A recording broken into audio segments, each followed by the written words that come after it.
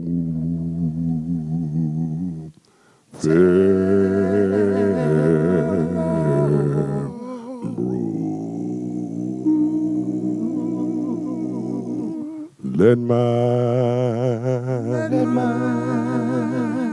oh, let my people go.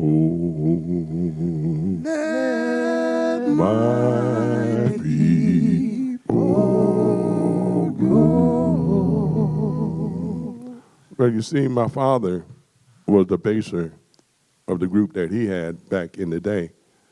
And by me being a little fellow, that's all we used to do around the house. My mother was in the praying band. And she used to get all of us together, just sitting around the table in the front room. When the thunderstorm comes, she would get all of us in the floor. And we just harmonize. They've been harmonizing these songs. And I've been singing these songs like this for ever since I was 8, 9 years old. And I thank the Lord for my mom and dad for just drilling it into me, because that's all I ever knew. But I'm going to tell a little story I told the young lady earlier. As I grew up and went to high school, I was singing in a group called the Five Cupids. So we were singing rock. So we would be going to a lot of the talent shows in the Denton, UMES, all around. So one night, my mother said, ready? I said, you been singing? I said, yes, ma'am. Because you couldn't lie to my mother. You had to tell her the truth. So she said, what you been singing? I said, we sung at the college tonight down to the Princess Anne. She said, what type of singing you singing? I said, we were singing rock. She said, oh, I heard y'all did a good job. I said, yes, ma'am. The people really liked us. She said, well, I'm going to tell you something. I said, what's that? When you go to school Monday, tell your friend you finished. I cried and told my little friends that I couldn't sing no more, and I've been singing gospel ever since. And I just thank God for it. Amen. Amen. Well, it all has become a way of life for us. And what it has really done, though, it has taught us a lot about righteousness. In other words, it taught us a lot about just trying to do the right thing. Regardless of what's going on around you or whatever, we try to treat people right, we try to do the right thing, we try to make a difference in people's lives, and we do this on a daily basis. So what has this brought to us? It really has brought a way of living for us. Even though you might not understand all of the things that's associated with the building of the kingdom of God, but if you lend your mind to doing that which is right on a daily basis, then you will not fall short of the desire or maybe the plan that he really has for your life. So that's one of the things that is really done for us. And being here down on the Eastern Shore, I mean, being reared from here, I live in Baltimore now, and so does Ryan and Earl. He lives up by Glen Burnie. But the roots that we got from here, and I mean definitely that Chesapeake Bay, because really when we were growing up, Miss Janet, hey, we were too poor to pay attention. And that is for real. And, you know, you imagine also when you've got 20 people in the house, 17 children, me, a grandchild, and my mom, my grandmom and granddad, food and everything else is pretty scarce. So we learned to live off of the land, you know, that was here. And one of the main bases for that was the Bay. We grew up in a little place outside of Cambridge, 4 miles outside of Cambridge, called Cordtown. And it was that way because they actually went in the woods and they was cords of wood. That's where they did a lot of that back there on that particular road. So it wasn't a street and didn't have any pavement or nothing like that. It was just pure dirt road. That's where we grew up, and that's how we really grew up. But we learned to appreciate life and, you know, and the things and differences that people can actually do within your life, you know, as well. You guys have done a fantastic job bringing us closer to your ministry and your tradition. I think what we're going to do, we're going to finish out the rest of the program, then you're going to come back and close us out. okay? And I want to compliment you on those rich answers without me having to ask for them. When Earl mentioned about Bangor, Maine, we were there for the National. The National had us in Bangor third quarter of 2015. And that was one of the greatest experiences that I've had in my life. People from all over the world, different artists, different acts, I mean, from all over the world. And for 4 days, Friday, Saturday, Sunday, and Monday, we had a chance to be there with this fantastic group of individuals from across the world. It was very enriching to us. And the love that the whole national audience actually gave to us, second to none. And so with that, I do say I do appreciate so much that you all have had some confidence in us that you would bring us back again, because we've been doing the Maryland Traditions in Baltimore as well we've done that a couple of times as well.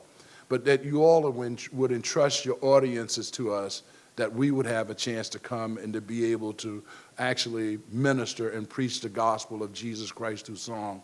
We can never, ever thank you guys enough for the trust that you all have given to us to be able to carry that for you. Thank you so much. Thank you.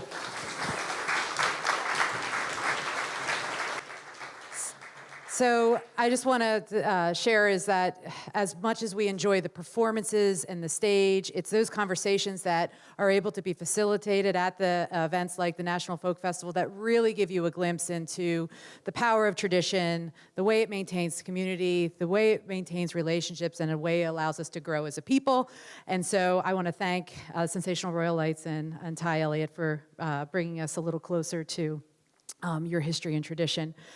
So those of you who have your press release, the other opportunity I have right now is to say, so this Chesapeake Traditions area, in addition to who you've met today, have a number of additional wonderful artists from throughout the Chesapeake Bay region who are going to be showcasing the heritage and culture of the Chesapeake. And I'm going to just give a few highlights. You have your list there. Rhonda Aaron, who will be demonstrating eel pot making and traditional trapping techniques. We have bluesgrass performer Jay Armsworthy and Eastern Tradition. We have a number of captains of Chesapeake Bay skipjacks and other working watermen who are coming through. Joyce Fidget, who is an 8-time crab picking champion, to give us a little touch into the culture of the crab. We have Jay Martin, who is going to give us a sense of some of the agricultural traditions of the shore. The Pocomoke Indian Nation, who are a tribal organization demonstrating the traditions of lifeways of Native peoples of Delmarva. It just goes on and on as you look at this list of talent that we're going to be able to showcase. And what's really wonderful about the venue of the National Folk Festival in Salisbury is it's on the waterfront in downtown Salisbury. Along the River Walk is where the Maryland Traditions area will be. So we'll be able to do water demonstrations. We'll be able to float decoys. We'll be able to demonstrate, traditional tonguing techniques. And a number of the captains are making arrangements to be able to bring skipjacks right up and to dock along the bulkheads over on the off of Mill Street. So it'll be a wonderful celebration of Chesapeake culture. And I now have the privilege of inviting Caroline O'Hare and Julia Glantz to the stage. Caroline is the local manager of the National Folk Festival, and Julia is the city administrator for the city of Salisbury. And these two ladies make it happen for the event. So turn it right over to you. Thank you. Well, good afternoon, everybody. I know I am so excited about what we heard today. It was a surprise to me. I was on vacation, so I've been out of the loop. This is awesome. I get more and more excited, sort of each step closer we get to the festival. And September is fastly approaching, but it's coming to life, and it's a community effort. We're really putting this together. So Thank you all for your commitment and help so far and what you will do to come. But on behalf of the mayor, he's out at military training. I know he wanted to be here very much today, but we're so excited. The NCTA chose us, team effort putting that application together, but that we get to showcase Salisbury. And I hope you've been seeing sort of the movement forward that downtown has been making. Things have been moving a lot faster, and that's because of the Folk Festival. The amphitheater wouldn't have been funded as quickly as it has without the Folk Festival coming, so thank you. The Riverwalk, we're getting ready to do landscaping along that, so a couple phased approaches to some big downtown development. We're getting new restaurants that we're signing contracts with on public space to get rid of some of our parking lots. So exciting things are happening, and it wouldn't have happened as quickly without the Folk Festival and the NCTA. So anything you'd like to say? Yeah, thank you. Thank you, and thank you to the incredible artists and demonstrators that were here. It's so amazing. I was lucky enough to be here a little earlier when you guys were sound checking, and I could just feel it in my heart. Your voices are amazing, so thank you. The cake, delicious, just what I needed. Rich, I always love seeing your work. It's awesome, so thank you. We are so lucky to have this festival coming to our community. We are excited. We have a lot of community support. A lot of those supporters are in this room, not only working in partnerships such as Maryland Traditions, Maryland State Arts Council, the Ward Museum, the NCTA. The city is coming together, the state is coming together, the county is coming together, but we also have corporate sponsorships, personal donations. There's lots of ways for people to be involved. We're so thankful to Avery Hall, who is our stage sponsor for this area, to the O'Hare team, and to Selective Insurance, who are also funding this area. And there's lots of ways to be involved. If you'd like to find out more, you can speak to me afterwards, or if you'd like, you can go onto our website, nationalfolkfestival.com, look under sponsor, and there's different ways that you can partner. It doesn't have to be money. It could be in volunteers. We need a ton of volunteers. We need about 800 plus, and we are actually getting there. We just launched our shifts for the volunteers, so it's awesome in seeing these people just starting to pick their jobs and pick their times. And there's a friend over here, Shauna, who is going to do incredibly well at the Bucket Brigade. I'll just tell you that right now. She's already got plans going. So it's that type of community spirit and collaboration that's going to make this an incredibly successful event, not just for the 3 years that the Nationals will be here, but for the continuing years afterwards when we continue on with our Legacy Festival. So thank you so much. This is an exciting endeavor, and thank you for letting me be a part of it. Oh, and also, thank you, Julia. We have a trifold brochure, which most of you should have. Thank you very much over there. If you did not get one, it is brand new, hot off the presses from yesterday. So those will be distributed throughout the state of Maryland and into hotels, welcome centers, and whatnot. And if you have a need for several thousand of them, please come to me. I have some to spare, but it gives you a glimpse into not only the Chesapeake Traditions theme for this year, it also gives you a glimpse into some of the performers that are coming, to some of the activities, the family area, and gives you a general idea of the festival itself. It's very happy to have these in our hands now. Love spreading the word. So again, if you'd like one, please come to me. If you'd like more than one, ask me. But you should see those popping up pretty much all over Delmarva and across the bridge as well relatively soon. Thank you so much. Thank you, guys.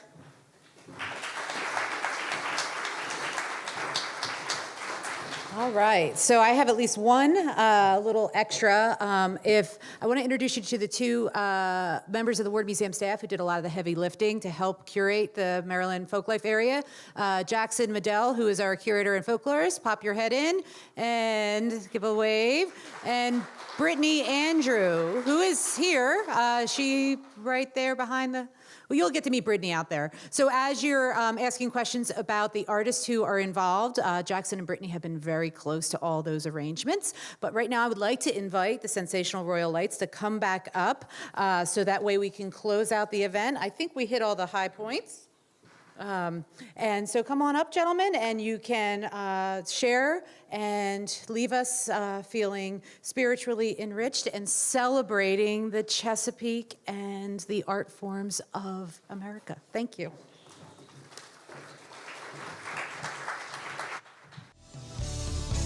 You thought I was worth saving, and you came and changed my life. You thought I was worth keeping, and you cleaned me up inside. You thought I was to die for, and you sacrificed your life so I could be free, so I could be whole, so I could tell everyone I know. You thought I was worth saving.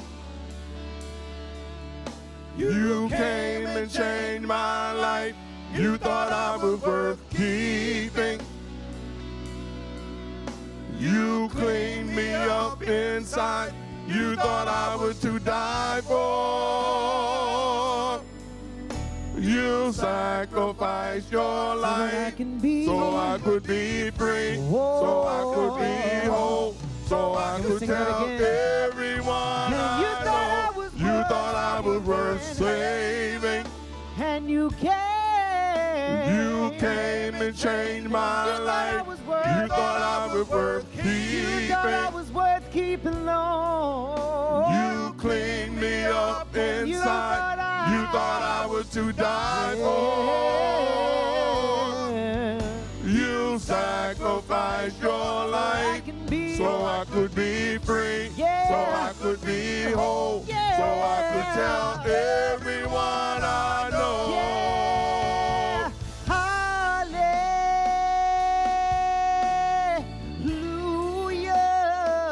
Let me sing it out. Glory. Glory. To the God who changed my life, and I will praise you forever, forever, forever. I'll give you glory forever, so that I can be, so I could be free, so I could be whole, so I could tell everyone I know.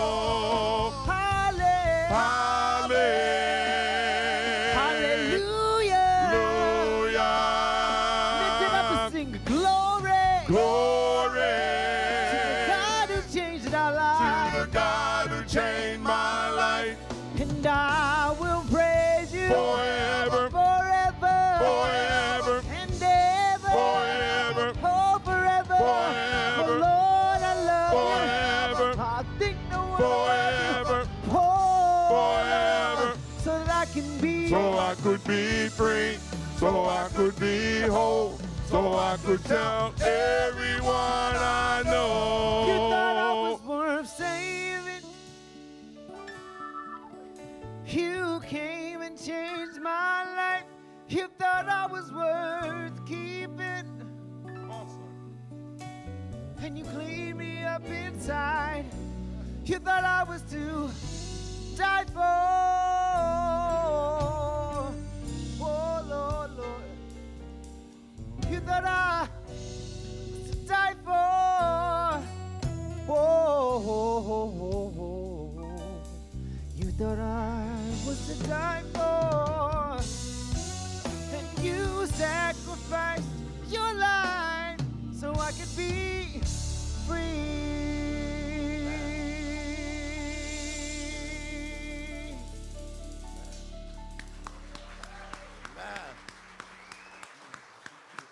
A big round of applause for the sensational Royal Lights.